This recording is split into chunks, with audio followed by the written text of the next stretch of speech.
So yes, opening day is upon us. The Gamecocks are playing UMass Lowell. We actually just scored, and we're just having a ball out here. The Gamecocks will continue to play UMass Lowell for the next few days.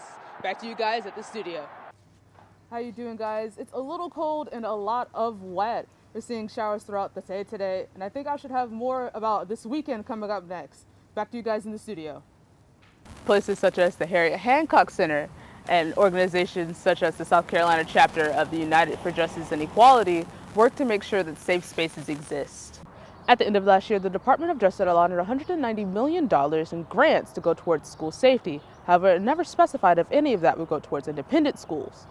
Drink Small has a history in Columbia, starting at the University of South Carolina, where he was constantly hired by fraternities and sororities to play venues and parties.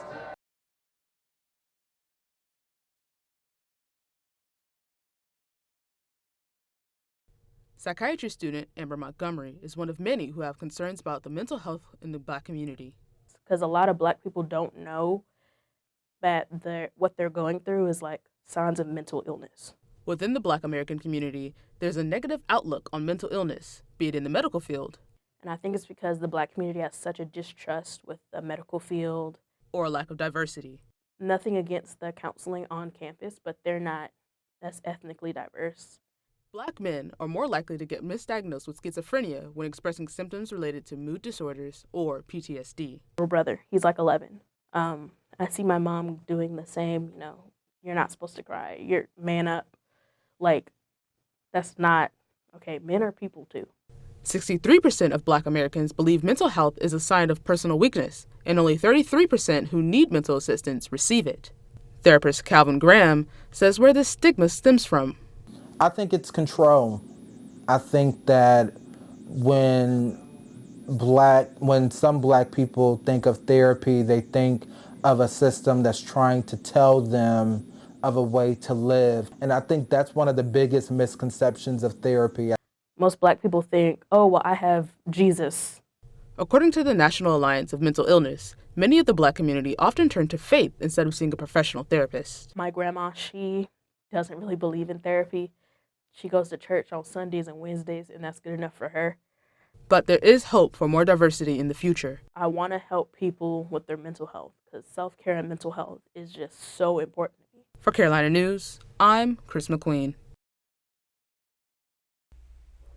As of April 9th, 2023, there have been 171 mass shootings in the United States this year, according to Mass Shooting Tracker.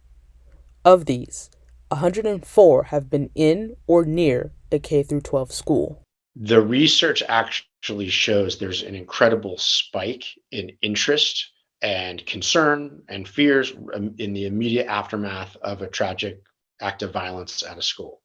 Dr. Dan Seiden, head of school at Pinewood Prep in Somerville, is a large advocate for the safety in independent schools. I was, probably a mile away from that shooting while children's lives were being lost. And I said to myself at that time of Sandy Hook, if I'm ever fortunate enough to be in a position where I can take care of a community, I'm going to do so, and I'm going to spare no expense to do it.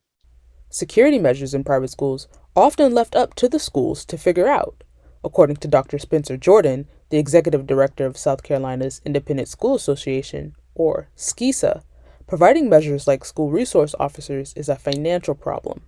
Many of our private schools, having an SRO officer is financially burdensome to them.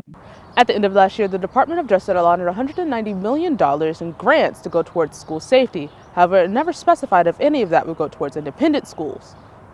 In January, Governor McMaster requested $27.3 million to go to 188 schools that did not currently have SROs.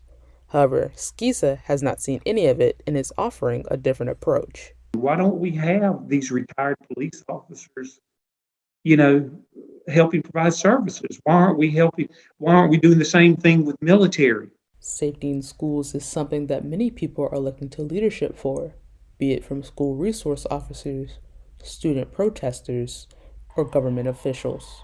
Leadership has to model the right behaviors, actions, and words that show that it is a priority. If I did not do my job right as the head of school. People would not follow suit and take these initiatives as seriously. For Carolina News, I'm Chris McQueen.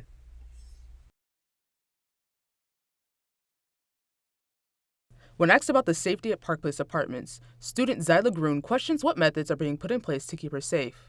You know, usually certain doors, they have like cameras and stuff. So where are the cameras? Like, y'all can't look at the cameras to catch who the person is? Around 11:20 last night, an armed robbery occurred at Park Place's loading dock. This comes after a reported shooting near the same apartments just 10 days ago. Do I feel safe? Probably no. I can't say that I feel safe, but it's like my only option. Although Park Place is not an official campus dorm, a large majority of students live there due to proximity to campus. Because of this, USC Police Captain Eric Grabsky says that the university works closely with the management of that facility or any facility that we have our students in. And we as a police department also work, as I said, pretty seamlessly with the City of Columbia Police Department. While this does not deter any safety issues that students might face, there are measures put in place so that students might feel safer. I can utilize the Rave Guardian Safety app on my smartphone. The Trusted Guardian would get an alert, and the USC Police Department would get an alert. While Rave is a secure safety option for students, Zai is still unsure about the safety of her own apartment. I'm just gonna hope for the best, actually, because it's kind of hard because I can't afford getting an apartment. Overall, tensions are still high at Park Place as the suspects from both incidents have yet to be arrested. For Carolina News, I'm Chris McQueen.